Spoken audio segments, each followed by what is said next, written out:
So hello friends, no time, no tension, only revision and you are most welcome to our channel Target Revision. So आज का यह session जो है बेहद खास और बहुत ही इम्पोर्टेंट होने वाला है क्योंकि आज के इस सेशन में हम one of the most important and prominent writer of post modern British literature Doris Lessing को स्टडी करेंगे। सो यह सेशन स्टार्ट होने से पहले आप इस सेशन को अपने दोस्तों के बीच शेयर जरूर कर दीजिए। सो देर न करते हुए चलिए शुरू करते हैं। She was born in 1919 and she was died in 2013 and Doris May Lessing. Her full name was Doris May Lessing. Doris May Lessing was a British poet, novelist, playwright, librettist, biographer and short story writer.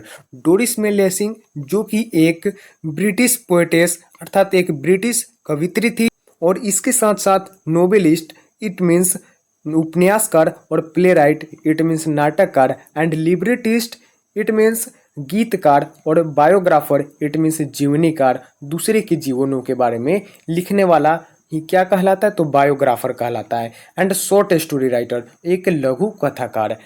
And यहाँ पे मैं आपको एक बात बताना चाहता हूँ, जैसे कि अगर आपसे कोई पूछते कि बायोग्राफी क्या होता है और ऑटोबायोग्राफी क्या होता है। Biography it means the life history of a person written by another is called biography and next autobiography it means the life history of a person written by himself या herself is called autobiography।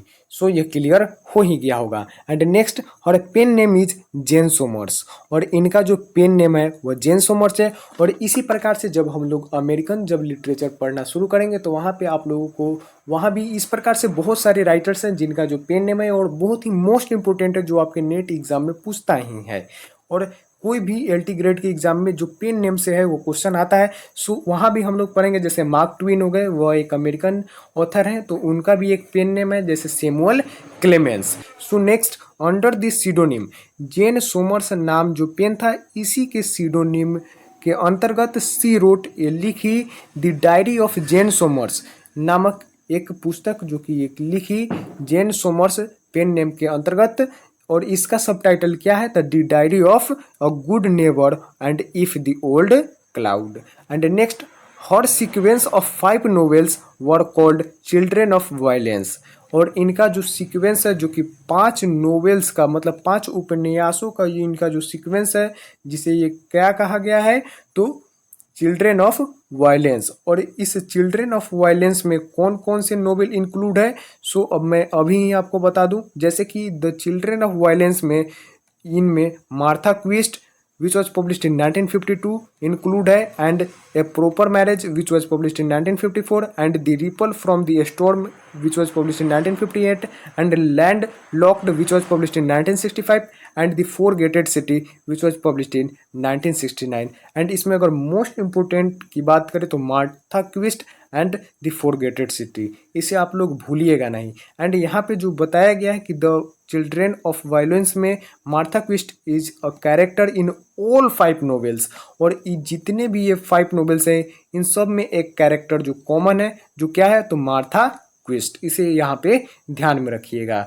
Children of violence जिसमें 5 novels include है और उसमें जो एक character Martha क्विस्ट जो कि सभी नोवेल में कॉमन है। एंड नेक्स्ट अगर नेक्स्ट इसकी अगर बात करें तो her other important novels are the grass is singing which was published in 1950 and the golden notebook which was published in 1962। यहाँ पे जो है ये गलत दिया गया है, यहाँ पे ध्यान रखिएगा, इसका पब्लिकेशन 1962 है। And the good terrorist which was published in 1965। Her 5 novels collectively called Canopus in Argos are chips. It is the sequence of science fictions or space fictions. And next, she was awarded Nobel Prize in Literature in 2007. Most important यहाँ से ध्यान में रखिएगा कि इन्हें जो है 2007 में नोबेल प्राइज से भी सम्मानित किया गया था। And she was the 11th women and the oldest person ever to receive this award. और आपसे यह पूछा जाए कि नोबेल प्राइज से सम्मानित होने वाले में सबसे ओल्डेस्ट पर्सन जिनका नाम क्या है तो ध्यान में रखना डोरिस लेसिंग थी जो कि सबसे ओल्डेस्ट पर्सन थी जिन्हें 2007 में इन्हें नोबेल प्राइज से सम्मानित किया गया। और यह 11th वुमेन थी जिसे नोबेल प्राइज दिया गया। And next, she was awarded the David Cohen prize in 2001 for a lifetime achievement in British literature. And she was born as Doris May Taylor, और इनका जो जन्म है वो डोरिस मे टेलर के रूप में इन ईरान में on 22 October 1919 to a British parent. मतलब एक ब्रिटिश पेरेंट के परिवार में, मतलब एक ब्रिटिश परिवार में 22 अक्टूबर 1919 में ईरान में डोरिस मे टेलर के रूप में इनका जन्म हुआ था। And in 1925 the family moved to the British colony of southern Rhodesia, और साउदर्न रोडेशिया के ब्रिटिश कॉलोनी में इनका जो फैमिली वो मूव्ड कर गए। कब? तो 1925 में। And she got education in Dominican convent high school, but she left the school at the age of 14 and left home at 15। और ये जो है स्कूल जो कि 14 वर्ष के उम्र में छोड़ दी, और ये अपना घर जो कि 15 वर्ष के उम्र में छोड़ दी। And worked as a nursemaid, और यह किसके रूप में वर्क करने लगी? तो नर्स मेड के रूप में। And in 1937 she moves to Salisbury to work as a telephone operator, और ये जो है 1937 में सी मूव्स टू सेलिसबरी, और ये कहाँ चली गई? सेलिसबरी चली गई, और वहाँ पे टेलीफोन ऑपरेटर के रूप में काम करने लगी। And there she married her first husband Frank Wisdom, और वहाँ पे पहली शादी की किससे? तो फ्रैंक विस्डम से। But this marriage was ended in 1943, और यह जो शादी वो ज़्यादा दिन तक नहीं चला, और यह 1943 में ख़त्म हो गया। And her second husband was Gottfried Lessing, but they divorced in 1949। और जो इनका दूसरा पति जिसका नाम गॉटफ्राइड लेसिंग था, और उसने भी डिवोर्स दे दिया। कब? तो 1949 में। And next, she also had a love affair with RAF serviceman John Whitehorn, to whom she wrote 90 letters from 1943 to 1949। और इनका जो है एक लव अफेयर भी रहता है एक RAF serviceman John white horn के साथ, और इन्होंने उन्हें 90 लेटर्स, इट मीन्स 90 लेटर्स, जो कि 1943 से लेकर के 1949 के बीच में किसे लिखा? तो RAF serviceman John white horn को। कौन? तो डोरिस लेसिंग लिखी। And next, first Nobel of lacing was The Grass is Singing, which was published in 1950। Most important, यहाँ से ध्यान में रखिएगा कि जो ग्रास इज सिंगिंग जो नोवेल है, इनका फर्स्ट नोवेल है किनका? तो डोरिस लेसिंग का, जिसका पब्लिकेशन 1950 में है। And a breakthrough work the golden Notebook, which was published in 1962। And by the time of her death, more than 50 of her novels were published। और इनके death तक, मतलब इनकी मृत्यु तक 50 से अधिक नोवेल ये पब्लिश्ड करा चुकी थी। And in 1982 she published her 2 novels under the pseudonym Jane Somers. और यह 1982 में यह 2 नोवेल अपने पेन नेम या फिर सीडोनिम जेन सोमर्स के रूप में भी पब्लिश्ड कराई थी, जिसका क्या नाम था? तो the diary of a good neighbour, जिसे हमने ऊपर पढ़ा। And if the old could in both countries, which was publish in 1924। ये दोनों नोवेल जो कि अंडर द सीडोनिम जेन सोमर्स के रूप में यह पब्लिश्ड कराई।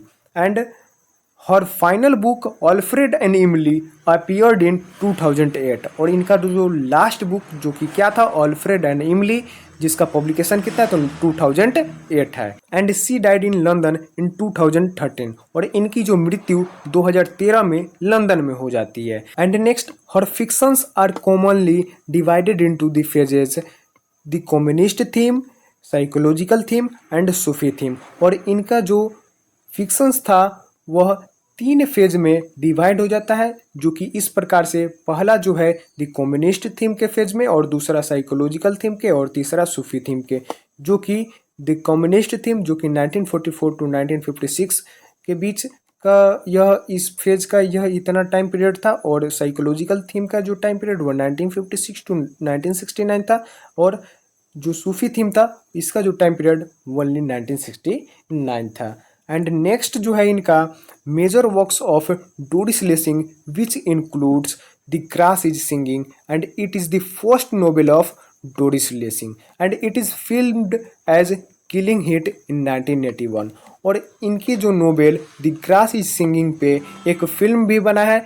उस फिल्म का क्या नाम है, तो किलिंग हिट, जो कि कब, तो 1981 में। इसे आप लोग ध्यान में रखिएगा। यह मेजर वर्क्स हैं किनके, तो डोरिस लेसिंग की है। And Retreat to Innocence which was published in 1956, and the Golden Notebook which was published in 1962, and Briefing for a Descent into Hell which was published in 1971, and The Summer Before the Dark which was published in 1973, and The Memoirs of a Survivor which was published in 1974, and The Diary of a Good Neighbor which was published in 1983, and If the Old Cloud in Both Countries, The Good Terrorist which was published in 1985, The Fifth Child which was published in 1988, Bane in the World 2000। यह सिक्विल है किसका, तो fifth child का। ये ध्यान में रखिएगा, Ben in the world, यह सिक्विल है किसका, तो द फिफ्थ चाइल्ड का। And next the children of violence, जो कि इनका जो है यह 5 नोवेल का यह एक कलेक्शन है। कौन, तो द चिल्ड्रेन ऑफ वायलेंस, जिसमें 5 नोवेल्स इंक्लूड हैं।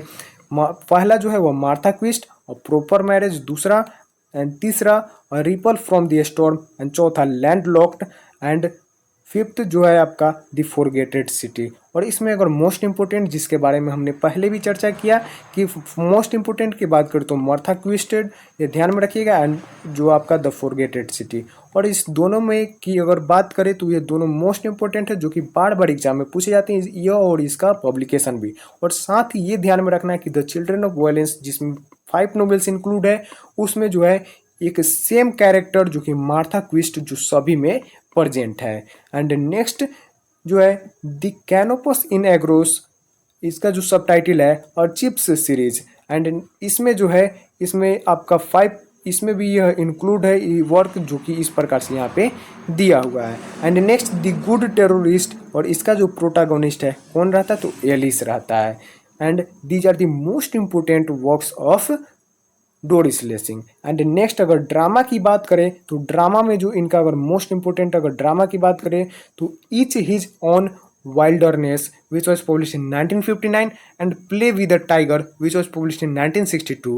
and पोएट्री की अगर बात करें तो 14 poems which was published in 1959, and The Wolf People which was published in 2002। And इनकी ऑटोबायोग्राफी एंड मेमोयर्स की अगर बात करें तो गोइंग होम इनका एक मेमोयर है जो कि 1957 में है।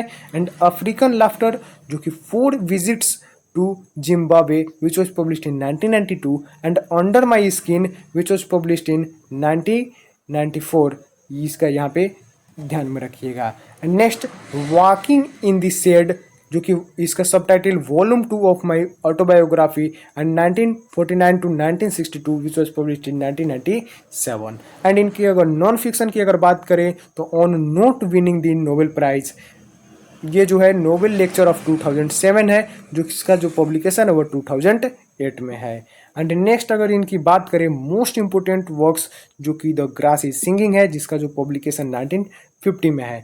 एंड इसे आगे जो है हम लोग ब्रीफ में अब डिस्कस करेंगे। सो चलिए इसे देर न करते हुए शुरू करते हैं। So it is the first novel of Doris lacing published in 1950। यह डोरिस लेसिंग का यह पहला नोवेल है जिसका जो पब्लिकेशन है वो 1950 में है। Novel takes place in southern Rhodesia, now Zimbabwe, in South Africa during 1940। It means यह जो नोवेल है वह 1940 के दौरान दक्षिण अफ्रीका के साउथ रोडेशिया, इट मीन्स दक्षिणी रोडेशिया, जो कि अभी के अर्थात तो वर्तमान जिम्बाब्वे में स्थित है, वहाँ जो है यह टेक पैलेस, इट मीन्स यह घटित हुआ है। कौन, तो the grass is singing novel, जो कि डोरिस लेसिंग के द्वारा लिखा गया है, जो कि कब पब्लिश्ड है इसका, तो 1950 में। And next it is adapted into film the killing Heat in 1981। और द ग्रास इज सिंगिंग, जिसे जो है फिल्म के लिए अडेप्ट कर लिया जाता है और इस पर एक फिल्म बनता है जिसका क्या नाम होता है, तो द किलिंग हिट। कब बनता है यह फिल्म, तो 1981 में। Next it deals with racial politics between whites and blacks in that country, that time it was a British colony. It means यह उस देश में यह white and black, it means यह गोरे और काले लोगों के बीच एक रेशियल पॉलिटिक्स, यह एक नस्लीय राजनीति से संबंधित है जब वह देश ब्रिटिश उपनिवेश था। And next, the title of the Nobel is taken from the 15th line of T.S. Eliot's work, The Wasteland. Wasteland जो कि टी एस इलियट के द्वारा लिखा गया and it is the one of the most important work of T S Eliot. और यह इसका जो टाइटल इस नोबेल का द ग्रास इज सिंगिंग, यह टाइटल टी एस इलियट्स के वर्क द वेस्टलैंड के 15th लाइन से यह इसका जो टाइटल लिया गया है the grass is singing. And next the novel is dedicated to Mrs Gladys Maasdorp. और यह जो नोबेल है द ग्रास इज सिंगिंग जो कि डोरिस लेसिंग के द्वारा लिखा गया है और इसे जो किसे डेडिकेट किया गया है इस नोबेल को, तो मिसेज ग्लैडिस मास्ट्रोप। इसे ध्यान में रखिएगा, यह मोस्ट इंपोर्टेंट। और यहाँ से अगर मेन पॉइंट की बात करें तो ध्यान में रखिए ग्रास इज सिंगिंग जो कि डोरिस लेसिंग के द्वारा लिखा गया और इसका पब्लिकेशन 1950 में है। एंड यह जो है इस पे एक फिल्म अडेप्ट कर इसे अडेप्ट कर एक फिल्म बनाया गया है जिसका क्या नाम है द किलिंग इट, जो कि कब तो 1981 में। और इसमें जो क्या डील्स करता है तो racial politics between white and blacks का। और नेक्स्ट यह मोस्ट इंपोर्टेंट जो कि यह जो टी एस इलियट का जो वह most important work the Wasteland है उसका वो यह 15th लाइन से इसका जो टाइटल लिया गया है क्या तो the grass is singing. And इस नोबेल को डेडिकेट किया गया है डोरिस लेसिंग के द्वारा, किन है तो मिसेज ग्लैडिस मास्ट्रोप को। यहाँ से इतना बात जो है मोस्ट इंपोर्टेंट है। एंड इस नोबेल के अब प्लॉट की तरफ चलते हैं जो कि The Nobel starts with the cutting of newspaper article that says, मतलब जो कि शुरू होता है किससे तो न्यूज़पेपर के आर्टिकल के एक कटिंग से जो बताता है that says जो बताता है Mary Turner a white woman is killed by her black servant Moses for money. जो मैरी टर्नर जो एक वाइट वोमैन रहती है उसे जो है मारा गया होता है किसके द्वारा तो उसी के एक ब्लैक सर्वेंट जिसका नाम मोसेज रहता है उसी के द्वारा उसे जो मैरी टर्नर को मारा गया होता है तो किसके लिए तो मनी के लिए। लुकिंग एट द आर्टिकल, और इस आर्टिकल को देख के यह लगता है कि people behave as murder was much expected, जैसा सोचा था वैसा ही। And next the plot of the novel shift to flashback of Mary Turner's past life up to her murder by Moses. और जो यह प्लॉट है इस नोबेल की जो कहानी है वह मैरी टर्नर के बीते जीवन की घटनाओं की ओर मुड़ जाती है जिसमें मोसेस द्वारा जो उसकी हत्या तक की घटना इसमें क्या होती है तो शामिल होती है। मैरी टर्नर की जो हत्या जो मोसेस को द्वारा उसी के सर्वेंट के द्वारा किया गया है इस पे यह शामिल होता है जिसे आगे बताया गया है फ्लैशबैक करके।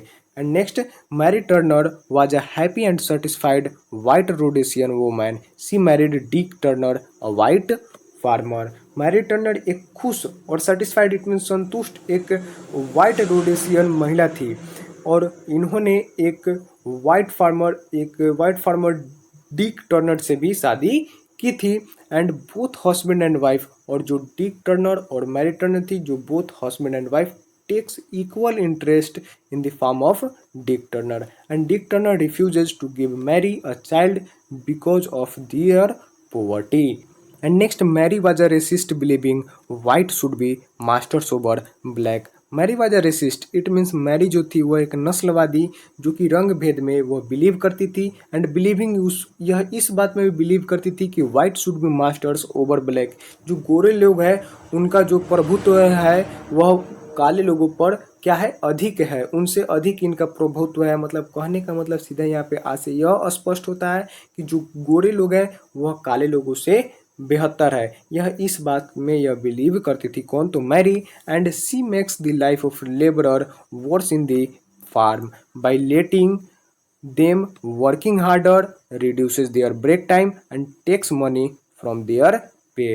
इट मीन्स वह मजदूरों से अधिक काम करवा कर और उन्हें विश्राम का समय कम करके और उनकी तनख्वाह मतलब टेक्स मनी फ्रॉम देयर पे, और उनकी तनख्वाह में से पैसे काट कर जो उनका जीवन और भी बदतर बना देती थी कौन तो Mary.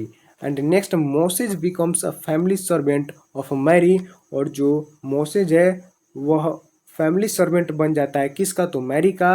And but she avoids having any social proximity with him, लेकिन जो मैरी है वह उससे किसी भी प्रकार का जो है वह सोशल प्रॉक्सिमिटी इट में सामाजिक संबंध रखने से बचती है। यहाँ भी वह जो है रेशियल डिस्क्रिमिनेशन करती है। एंड आफ्टर मेनी ईयर्स, कई सालों के बाद, when condition of Mary deteriorated she largely depended upon Moses, और कई वर्षों के बाद जब मैरी की हालत डिटेरियोरेटेड इट मीन्स जब बिगड़ जाती है तब वह काफ़ी हद तक यह मोसेज पर क्या हो जाती है, तो डिपेंड अपॉन मोसेज, यह डिपेंड हो जाती है किस पे, तो मोसेज पे जो क्या रहता है, तो ब्लैक, इट मीन्स यह काले रहता है, और यह जो मैरी है वो गोरी रहती है।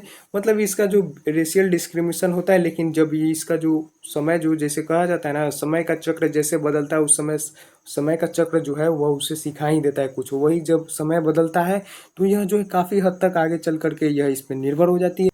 And Slater and neighbour of Mary, Slater जो कि मैरी के जो नेबर आती है, पड़ोसी, नॉट लाइक मैरी, वो मैरी को पसंद नहीं करती है, as she is living with that worker as a house servant, जो कि उस नौकर के साथ घर की नौकरानी बनकर रह रही थी। And Tony is hired by Slater to take over the charge of Dick's farm, and mister Slater has advised them to go on a vacation. और जो स्लेटर ने जो टोनी को डिक के फार्म का जो कार्यभार संभालने के लिए जो नियुक्त किया, इसका जो चार्ज दिया उस पर नियुक्त किया, और क्योंकि जो मिस्टर जो स्लेटर रहता है, इस स्लेटर ने उन्हें छुट्टी पर जाने की क्या दी, तो यह वेकेशन, इट मीन्स छुट्टी पर जाने की इसकी सलाह दिया। And one day Tony sees, और एक दिन टोनी यह भी देखा कि मोसेज ड्रेसिंग मैरी, तो मोसेज जो है वो मैरी को कपड़े पहना रही है, and amazed by Mary's breaking of the colour bar, और इससे वह क्या हो जाती है, तो वह आश्चर्यचकित रह जाता है। कौन, तो यह टोनी, यह देख कर कि जो मोसेज है वह मैरी को कपड़े पहना रहा है, इसका मतलब यह जो है रंग भेद की दीवार जो तोड़ने पर यह आश्चर्यचकित रह गया कि भाई यह कैसे हुआ कि भाई वह उससे कपड़े पहनवा रही है। And the novel ends with the death of Mary Turner, और यह नोवेल जो है वह ख़त्म होता है किससे, तो मैरी टर्नर के डेथ से। एट द हैंड ऑफ मोसेज, किसके द्वारा मारा गया रहता है मैरी टर्नर को, तो मोसेज के द्वारा।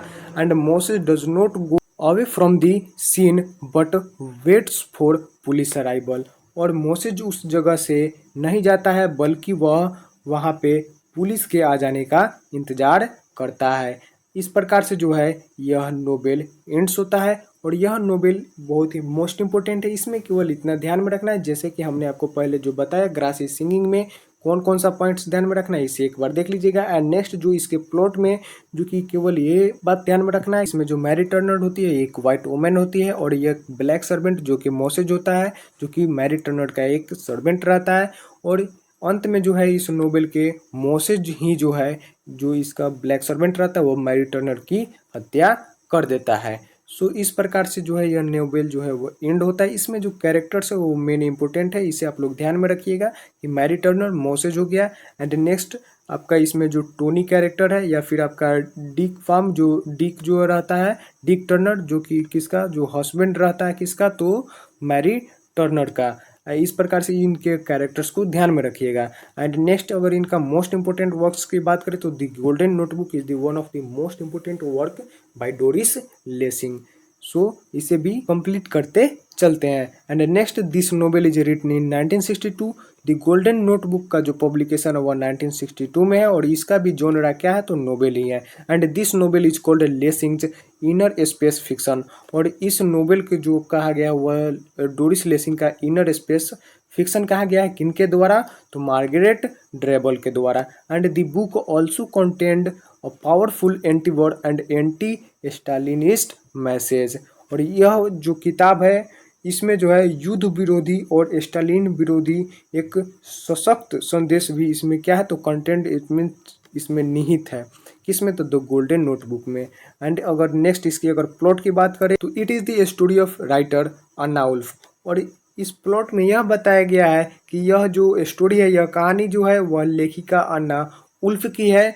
द 4 नोटबुक्स इन विच, जो कि 4 नोटबुक की है जिसमें सी रिकॉर्ड्स हर लाइफ, जिसमें ये अपने जीवन की जो लेखा जोखा रखती है, and her attempt to tie them together in a 5th gold colour notebook. And next the book intersperses segments of an ostensibly realistic narrative of the life of Molly and Anna, their children, ex-husbands and lovers, entitled Free Woman, with excerpts from Anna's 4 notebooks colored. It means यह जो book है the book इंटरपर्सेस, it means यह पुस्तक जिसका शीर्षक free women है, जो कि मौली अन्ना और देयर चिल्ड्रन उनके बच्चों, पूर्व पतियों और प्रेमियों के जीवन की एक स्पष्ट रूप से एक यथार्थवादी यह कहानी के अंशों का जो अन्ना की रंगीन 4 नोटबुक के लिए अंशों के साथ यह कलर्ड इट मीन्स यह मिलाती है, जिसमें about Anna's experience in southern Rhodesia, जिस बुक में दक्षिणी रोडेशिया में जो अन्ना के अनुभव के बारे में वह किस नोटबुक में है, तो वह ब्लैक नोटबुक में है। एंड रेड नोटबुक में her experience as a member of communist party, red notebook में कम्युनिस्ट पार्टी के सदस्य के रूप में उनका अनुभव है। एंड नेक्स्ट जो येलो नोटबुक है, इसमें an ongoing novel that has been written based on painful ending of Anna's love affair, इसमें यह एक जो नोवेल है जो अभी भी जो जारी है और अन्ना के प्रेम जो इनका जो लव अफेयर, इसमें जो प्रेम प्रसंग के जो है उसका पेनफुल इट मीन्स दर्दनाक अंत तक जो अंत पर यह आधारित क्या है, तो यह नोवेल है जो कि किसमें, तो येलो नोटबुक में। एंड ब्लू नोटबुक में Anna's personal journal where she records her memories dreams and emotional life, जिसमें daily events of her life. और ये जो आपका जो ब्लू नोटबुक है जिसमें अन्ना की निजी डायरी है और इसमें वह अपनी यादें और मेमोर्स, यादें एंड ड्रीम्स इट मीन्स सपने, और इमोशनल लाइफ इट मीन्स भावनात्मक जीवन, जिसमें जीवन की दैनिक घटनाएं भी सम्मिलित है। एंड नेक्स्ट जो है when the story begins, and it means कहानी शुरू होने पर जो अन्ना उल्फ जो थी वह already published single successful book frontiers of war set in central Africa in 1941, मतलब कहानी शुरू होने से पहले ही एक जो सक्सेसफुल बुक यह पब्लिश कर चुकी थी, जो कि यह पुस्तक 1951 में जो सेंट्रल अफ्रीका में घटित फ्रंटियर्स ऑफ द वार पर यह क्या था, तो बेस्ट था। एंड नेक्स्ट इनका अगर मोस्ट इंपोर्टेंट वर्क की बात करें तो one of the most important work by Doris Lessing Martha Quest which was published in 1952 and it is a 1952 novel by Doris Lessing. Doris Lessing के द्वारा रचित यह 1952 में पब्लिश्ड यह नोवेल है। Martha Quest is the main character of first book series of children of violence, और इनका जो चिल्ड्रन ऑफ वायलेंस जिसमें इनका जो बुक का यह सीरीज है जिसमें मार्था क्विस्ट जो है मेन कैरेक्टर, जो कि सभी का जो मेन कैरेक्टर कौन आता, तो Martha Quest is the common characters in each and every series in children of violence. And Martha Quest is the central character in all 5 semi autobiographical novel of children of violence, जिसमें children of violence जिसमें जो 5 जो semi autobiographical it means जिसमें 5 novels contents रहते हैं, जिसमें सब में जो है एक सेंट्रल कैरेक्टर कौन है, तो मार्था क्विस्ट रहती है। And it is set in southern Rhodesia now Zimbabwe, और मार्था क्विस्ट का जो सेटिंग है वह कहाँ है, तो साउदर्न रोडेशिया में है, जो कि वर्तमान जिम्बाब्वे में अवस्थित है। एंड नेक्स्ट अगर मोस्ट इंपोर्टेंट अगर वर्क की बात करें डोरिस लेसिंग की, तो the four gated city which was published in 1969, इसे ध्यान में रखिएगा। And it is set in post second world war in Great Britain, it means यह कहानी द्वितीय विश्व युद्ध के बाद ग्रेट ब्रिटेन में यह घटित होती है। And Martha is in London as a 1950s begin, it means 1950 के दशक की शुरुआत में मार्था जो कि लंदन में है।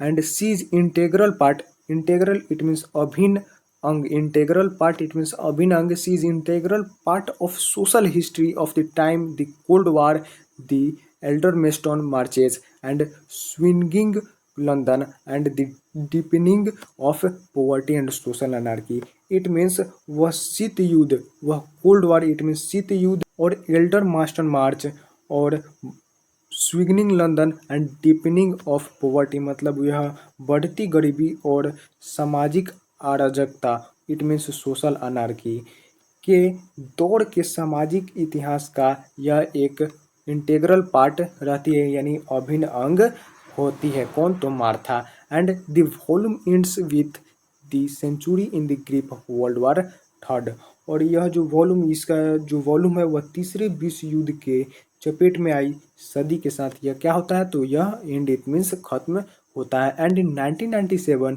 Martha dies on a contaminated island of the northwest coast of Scotland, and most of the people of Britain had died before her in 1978 of multiple afflictions as bubonic plague, nerves gases and nuclear explosions. It means 1997 में Martha की मृत्यु Scotland के उत्तर पश्चिमी तट से दूर एक दूषित द्वीप कंटामिनेटेड आइलैंड इट मीन्स दूषित द्वीप पर हो गई और उससे पहले 1978 में 1978 में ब्रिटेन के अधिकांश लोग वह ब्यूबोनिक प्लेग इससे जो है ग्रसित थे और इससे उनकी मृत्यु हुई। एंड जो है इनका नॉर्थ गैसेज इट मीन्स जो तंत्रिका गैस और परमाणु विस्फोट इट मीन्स न्यूक्लियर एक्सप्लोरेशन जैसी कई बीमारियों से मर चुके थे मार्था के मरने से पहले।